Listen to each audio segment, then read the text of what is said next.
രക്ഷയില്ല കേട്ടോ, അന്യായം. മോനെ.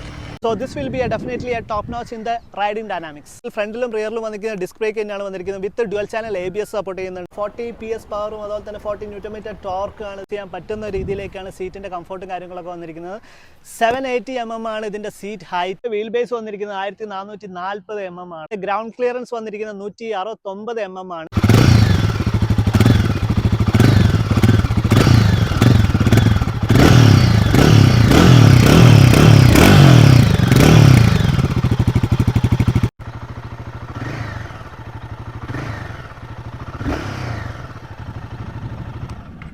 റോയൽ എൻഫീൽഡിൻ്റെ പുതിയ ഗൊറില്ല 450 ആണ് നമ്മൾ ഇന്ന് കൊണ്ടുവന്നിരിക്കുന്നത്. Welcome to automotive.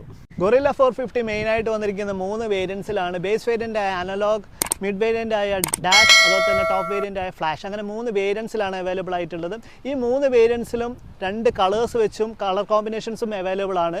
നമ്മളെ കയ്യിലുള്ളത് ഇപ്പോൾ മിഡ് വേരിയൻ്റ് ആണ്. മിഡ് വേരിയൻറ്റിൽ പ്ലെയർ ബ്ലാക്ക് എന്ന് പറയുന്ന കളർ കോമ്പിനേഷനാണ്. സെയിം കളർ തന്നെ നമുക്ക് ബേസ് വേരിയൻ്റ് ആയ അനലോഗിലും അവൈലബിൾ ആണ്. ബേസ് വേരിയൻറ്റിലേക്ക് വരുമ്പോൾ മറ്റൊരു കളർ എന്ന് പറയുന്നത് സ്മോക്കാണ്. സ്മോക്കും ഈ ഒരു കളർ കോമ്പിനേഷനാണ്. 2 കളേഴ്സാണ് ബേസ് വേരിയൻറ്റിലുള്ളത്. ഇനി മിഡ് വേരിയൻറ്റിലേക്ക് വരുമ്പോൾ നമുക്ക് ഈ ഒരു കളറും അത് കൂടാതെ ഗോൾഡ് കളറും കൂടി അവൈലബിൾ ആണ്. ഇനി ടോപ്പ് എൻഡിലേക്ക് വരുമ്പോൾ നമുക്ക് ബ്രേവ് ബ്ലൂ കളർ അവൈലബിൾ ആണ്. അതുപോലെ തന്നെ ഒരു യെല്ലോ കളറും കൂടി അവൈലബിൾ ആണ്. അങ്ങനെ ടോട്ടൽ 5 കളേഴ്സ് അവൈലബിൾ ആണ്. ഈ കളർ നമുക്ക് ബേസിലും അതുപോലെ തന്നെ മിഡ് വേരിയൻറ്റിലും അവൈലബിൾ ആണ്. ഇത് കൂടാതെ നമുക്ക് 4 കളേഴ്സും കൂടി അവൈലബിൾ. ഡിസൈൻ നോക്കുകയാണെങ്കിലും കംപ്ലീറ്റ്ലി ഒരു റീവർക്ക്ഡ് ആയിട്ടുള്ള ഡിസൈനിലാണ് വന്നിരിക്കുന്നത്. ഹെഡ് ലാമ്പ് യൂണിറ്റ് ആയാലും അതുപോലെ തന്നെ ടേണിംഗ് ഇൻഡിക്കേറ്റേഴ്സ് ആയാലും ഒക്കെ ഒരു LED ടൈപ്പ് ലൈനാണ് എല്ലാം വന്നിരിക്കുന്നത്. കംപ്ലീറ്റ്ലി ഒരു LED ടൈപ്പാണ് വന്നിരിക്കുന്നത്. ഹെഡ്ലൈറ്റിന്റെ ഈ ഒരു പോർഷൻ നോക്കുകയാണെങ്കിൽ നമുക്ക് ഇവിടെ ഒരു ഗ്യാപ്പും കാര്യങ്ങളൊക്കെ ശരിക്കും അഡ്ജസ്റ്റ് ചെയ്യാനുള്ള ഒരു പോർഷനും കാര്യങ്ങളൊക്കെയാണ് പ്ലേസ് ചെയ്തിരിക്കുന്നത്. അതുപോലെ തന്നെ റോയൽ എൻഫീൽഡിന്റെ ബാഡ്ജിങ് കാര്യങ്ങളൊക്കെ സെന്ററിൽ തന്നെ വന്നിട്ടുണ്ട്. എഞ്ചിൻ നോക്കുകയാണെങ്കിൽ കംപ്ലീറ്റ്ലി റീട്യൂൺഡ് ആയിട്ടുള്ള ഒരു എഞ്ചിനാണ് വന്നിരിക്കുന്നത്. 452 cc എഞ്ചിനാണ്. സിംഗിൾ സിലിണ്ടർ ലിക്വിഡ് കൂൾ എഞ്ചിനാണ് വന്നിരിക്കുന്നത്. പെർഫോമൻസ് നോക്കുകയാണെങ്കിൽ 40.02 PS പവറും 40 Nm ടോർക്കാണ് വന്നിരിക്കുന്നത്. ഇതിൻ്റെ ടയേഴ്സ് നോക്കുകയാണെങ്കിൽ നമുക്ക് ഫ്രണ്ടിലും റിയറിലും വന്നിരിക്കുന്നത് 17 ഇഞ്ച് ടയേഴ്സ് ആണ്. അതുപോലെ തന്നെ ഇതിൻ്റെ പ്രൊഫൈലും കാര്യങ്ങളൊക്കെ കംപ്ലീറ്റ്ലി ചേഞ്ച് ആയിട്ടുണ്ട്. 120/70 ആണ് ഫ്രണ്ടിൽ വന്നിരിക്കുന്നത്. റിയറിലേക്ക് വരുമ്പോൾ നമുക്ക് കിട്ടുന്നത് 160/60 ആണ്. ഈ ഒരു പ്രൊഫൈൽ വരുന്നത് ഇന്ത്യൻ മാനുഫാക്ചറിങ്, അതായത് സ്റ്റോക്ക് കണ്ടീഷനിൽ ഇന്ത്യൻ മാനുഫാക്ചറിങ് ഇത്രയും പ്രൊഫൈൽ വരുന്ന ടയർ ഫസ്റ്റ് ടൈം ആണ് വന്നിരിക്കുന്നത്. 160 ആണ് ഇതിൻ്റെ തിക്നെസ് വന്നിരിക്കുന്നത്. So this will be definitely A top notch in the riding dynamics.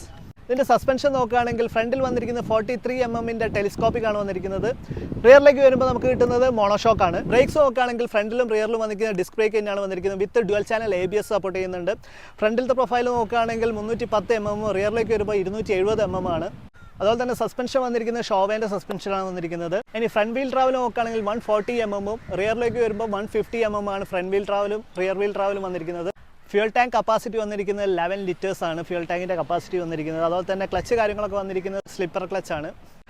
Cluster വന്നിരിക്കുന്നത് മൾട്ടി ഇൻഫോർമേഷനായിട്ട് ക്ലസ്റ്ററാണ് വന്നിരിക്കുന്നത്. ഇതിൻ്റെ ബേസ് വേരിയൻറ്റിലേക്ക് വരുമ്പോൾ നമുക്ക് അനലോഗും, ടോപ്പ് എൻഡിൽ അല്ലെങ്കിൽ മിഡ് വേരിയൻറ്റിലേക്ക് നമുക്കൊരു 4 ഇഞ്ചിൻ്റെ റൗണ്ടഡ് ആയിട്ടുള്ള ഒരു TFT ഡിസ്പ്ലേ, ഡിജിറ്റൽ ഇൻഫോർമേഷനുള്ള TFT ഡിസ്പ്ലേ ആണ് അവൈലബിൾ ആയിട്ടുള്ളത്.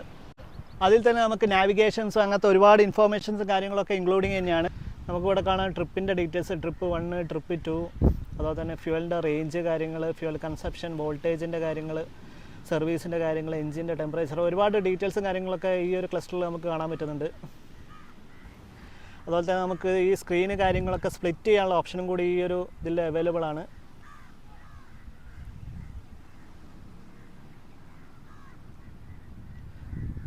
ഇത് നമുക്കിവിടെ സ്പ്ലിറ്റായിട്ട് കാണാൻ പറ്റുന്നുണ്ട്.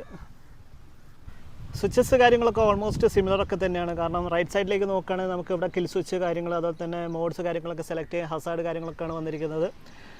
ലെഫ്റ്റിലേക്ക് വരുമ്പോൾ നമുക്ക് ടേണിംഗ് ഇൻഡിക്കേറ്റേഴ്സ്, ഹെഡ്ലൈറ്റിൻ്റെ കൺട്രോളിങ്സ്, ഹോണ് കാര്യങ്ങളൊക്കെയാണ് ഇവിടെ ലെഫ്റ്റ് സൈഡിൽ വന്നിരിക്കുന്നത്. അതുപോലെ തന്നെ നമുക്ക് ഇൻസ്ട്രുമെൻറ്റ് ക്ലസ്റ്റർ കൺട്രോൾ ചെയ്യാനുള്ള സ്വിച്ചസ് കാര്യങ്ങളൊക്കെയാണ് ഇവിടെ പ്ലേസ് ചെയ്തിരിക്കുന്നത്. പിന്നെ അതുപോലെ തന്നെ നമുക്ക് ഇവിടെ ഒരു ചാർജിങ് സോക്കറ്റ്, ടൈപ്പ് സിൻ്റെ ഒരു ചാർജിങ് സോക്കറ്റ് കാര്യങ്ങളൊക്കെ കൊടുത്തിട്ടുണ്ട്.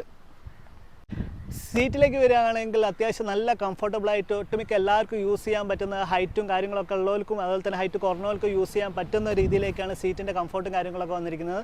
780 mm ആണ് ഇതിൻ്റെ സീറ്റ് ഹൈറ്റ് പറയുന്നത്. ഇതിൻ്റെ വീൽ ബേസ് വന്നിരിക്കുന്നത് 1440 mm ആണ്. അതുപോലെ തന്നെ ഇതിൻ്റെ ഗ്രൗണ്ട് ക്ലിയറൻസ് വന്നിരിക്കുന്നത് 169 mm ആണ്.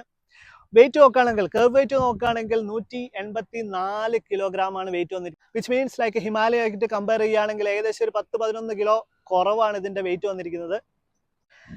റിയർ പ്രൊഫൈലിലേക്ക് വരികയാണെങ്കിൽ നമുക്ക് ഇവിടെ കാണാം ഇന്റഗ്രേറ്റഡ് ടെയിൽ ലൈറ്റ് ആണ് വന്നിരിക്കുന്നത്. ടേണിംഗ് ഇൻഡിക്കേറ്റേഴ്സ് കാര്യങ്ങളൊക്കെ സെയിം ഫംഗ്ഷൻ തന്നെയാണ്. അതുപോലെ തന്നെ താഴത്തേക്ക് നോക്കുകയാണെങ്കിൽ നമുക്ക് ഇവിടെ റിഫ്ലക്റ്റേഴ്സ് കാര്യങ്ങളൊക്കെ കാണാം. അതുപോലെ തന്നെ കമ്പനി സ്റ്റോക്ക് തന്നെ നമുക്ക് സാരി കാർഡ് കാര്യങ്ങളൊക്കെ അവൈലബിൾ ആണ്. ഇനി നമുക്ക് ഇതിന്റെ എക്സോസ്റ്റ് നോട്ട് കാര്യങ്ങളൊക്കെ കേൾക്കാം.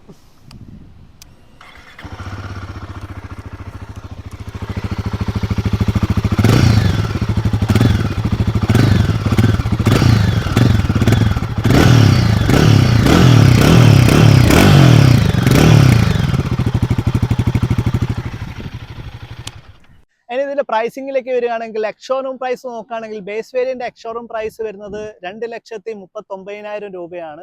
അതുപോലെ തന്നെ മിഡ് വേരിയന്റ് അതായത് ഈ ഒരു വെഹിക്കിളിന്റെ എക്സ്ഷോറൂം പ്രൈസ് നോക്കുകയാണെങ്കിൽ 2,48. ടോപ്പ് എൻഡ് നോക്കുകയാണെങ്കിൽ 2,54,000 ആണ്. അപ്പോൾ ഒരു ഓൺ റോഡിലേക്ക് വരുമ്പോൾ ഏകദേശം 3-3.20 ലക്ഷം ആ ഒരു റേറ്റിലായിരിക്കും സ്റ്റാർട്ട് ചെയ്യുന്നുണ്ടാവുക. അങ്ങനെ നമ്മളിത് അതിൻ്റെ പെർഫോമൻസ് നോക്കാൻ വേണ്ടിയിട്ട് റൈഡിങ്ങിലേക്ക് വന്നിരിക്കുകയാണ്. അത്യാവശ്യം നല്ല പെർഫോമൻസ് തന്നെ കാഴ്ചവെക്കുന്നുണ്ട്. 40 PS പവറും അതുപോലെ തന്നെ 40 Nm ടോർക്കാണ് ഇതിൻ്റെ പെർഫോമൻസ് നോക്കുകയാണെങ്കിൽ പറയാനുള്ളത്. അത്യാവശ്യം നല്ല ടോർക്കിയാണ് വണ്ടി, അത്യാവശ്യം നല്ല രീതിയിൽ തന്നെ ടോർക്ക് തന്നെയാണ്. പിന്നെ കുറച്ചും കൂടി ഒരു സിറ്റി ഓറിയൻറ്റഡ് പ്രിഫറൻസും കൂടി കൂടിയിട്ടാണ് ഈ ഒരു വണ്ടി ഇറക്കിയിട്ടുള്ളത്. കുറച്ചും കൂടി ഒരു സിറ്റി യൂസിനൊക്കെ പറ്റിയ ഒരു രീതിയിലേക്കാണ് ഈ ഒരു വണ്ടി ഇറക്കിയിട്ടുള്ളത്. അതുപോലെ തന്നെ എടുത്ത് പറയേണ്ട ഒരു കാര്യമാണ് ഇതിൻ്റെ റൈഡിങ് ഡൈനാമിക്സ് എന്ന് പറയുന്നത്. ആ ഒരു എഞ്ചിൻ്റെ ട്യൂണിങ് കാര്യങ്ങളും അതുപോലെ തന്നെ നമ്മളെ റിയറിൽ വരുന്ന ആ ഒരു വീലിൻ്റെ പ്രൊഫൈലും കാര്യങ്ങളൊക്കെ നോക്കുമ്പോൾ തന്നെ ആ ഒരു റൈഡിങ് ഡൈനാമിക്സ് അത്യാവശ്യം നല്ല രീതിയിൽ തന്നെ ചേഞ്ച് ആയിട്ടുണ്ട്. അതുപോലെ തന്നെ ട്രാവൽ സസ്പെൻഷൻ ചേഞ്ച് ആയിട്ടുണ്ട്. അത്യാവശ്യം നല്ല കംഫർട്ടബിൾ ആയിട്ട് നമുക്ക് റൈഡ് ചെയ്യാൻ പറ്റുന്നുണ്ട്. സീറ്റ് ആയാലും അത്യാവശ്യം നല്ല കംഫർട്ടബിൾ തന്നെയാണ്. ഇനിയിപ്പോൾ റിയറിൽ ഇരിക്കുന്നവർക്കും അത്യാവശ്യം നല്ല രീതിയിൽ തന്നെ ഇരിക്കാൻ പറ്റുന്നുണ്ട്.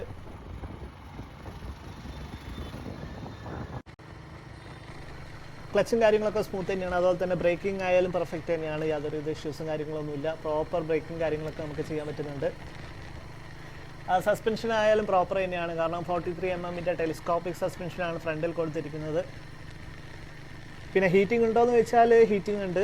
കാരണം നമ്മൾ ട്രാഫിക്കിലൊക്കെ നിൽക്കുമ്പോൾ ഇപ്പോൾ സൺലൈറ്റുള്ള ടൈമിൽ ട്രാഫിക്കിലൊക്കെ നിൽക്കുമ്പോൾ ചെറിയ രീതിയിൽ ഹീറ്റിംഗ് കാര്യങ്ങളൊക്കെ ഉണ്ട്. തീരെ ഹീറ്റിംഗ് ഇല്ല എന്ന് പറയാൻ പറ്റില്ല, ഹീറ്റിംഗ് ഉണ്ട്. അത് നമുക്ക് ജസ്റ്റ് ഒന്ന് സ്റ്റോപ്പ് ചെയ്തിട്ട് 0-ൽ ഒന്ന് നിന്നിട്ട് നമുക്ക് ഇവിടെ നിന്ന് ഒന്ന് ആക്സിലേറ്റർ കൊടുത്ത് നോക്കാം. ഒരുപാട് സ്പീഡൊന്നും പോകാൻ പറ്റില്ല, എന്നാലും ഒരു ലിമിറ്റ് ഉള്ളതുകൊണ്ട് തന്നെ നമുക്ക് ഇനീഷ്യലി ആ ഒരു പെർഫോമൻസ് ജസ്റ്റ് ഒന്ന് ചെക്ക് ചെയ്ത് നോക്കാം.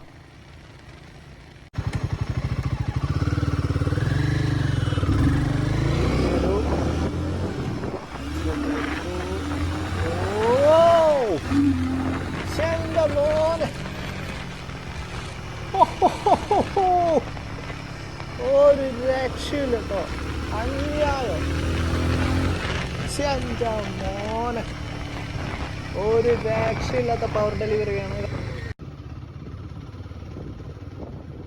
നിങ്ങൾക്ക് ഇപ്പോൾ വീഡിയോയിൽ തന്നെ കാണുമ്പോൾ തന്നെ മനസ്സിലാകുന്നുള്ളൂ. കാരണം നമ്മളൊരു 0 to 80 എത്തിയിട്ടുള്ളൂ. അപ്പം തന്നെ ആ ഒരു ഇനീഷ്യലി ഉള്ള ഒരു പെർഫോമൻസ് എന്ന് പറഞ്ഞാൽ അന്യായ പവർ ഡെലിവറിയാണ്. അപ്പോൾ നിങ്ങളിത് മസ്റ്റായിട്ടും ടെസ്റ്റ് ഡ്രൈവ് തന്നെ ചെയ്ത് നോക്കുക. ടെസ്റ്റ് ഡ്രൈവ് ചെയ്യുമ്പോൾ നിങ്ങൾക്ക് മനസ്സിലാവും ഇതിൻ്റെ പെർഫോമൻസ് എത്രത്തോളം കാഴ്ച വെക്കുന്നുണ്ട് എന്നുള്ളത്. അപ്പോൾ ഒരുവിധ കാര്യങ്ങളൊക്കെ നമ്മൾ ഡിസ്കസ് ചെയ്തിട്ടുണ്ട്. അപ്പോൾ ഈ വീഡിയോ നിങ്ങൾക്ക് എല്ലാവർക്കും ഇഷ്ടപ്പെട്ടെന്ന് വിചാരിക്കുന്നു.